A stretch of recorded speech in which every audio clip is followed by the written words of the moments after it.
Hello, today I will be comparing a D&G Magnifica S coffee maker with milk frother versus D&G La Specialista Arto Evo Espresso machine with cold brew.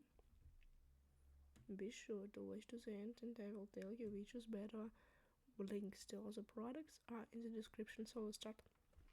Type of coffee. La Specialista is better.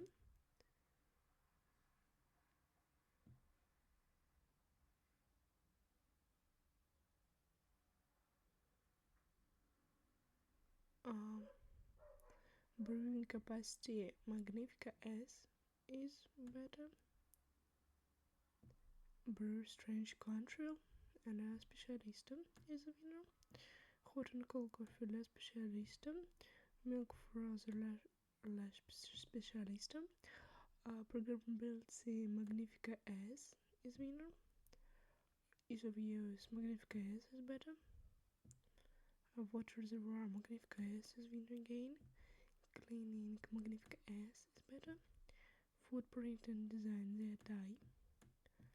Heating element La Specialista is better. Build quality La Specialista is better. Special features La Specialista is a winner. Suitability ZI. Price depends on your need. What's best for depends on skill level. Coffee quality La Specialista art is better. Durability La Specialista art is better. So if you want to get the most powerful durable device that will really taste good making coffees, then the best choice will be the D&G La Specialista Art Evo Espresso machine with cold brew. The link to buy it is in the video description.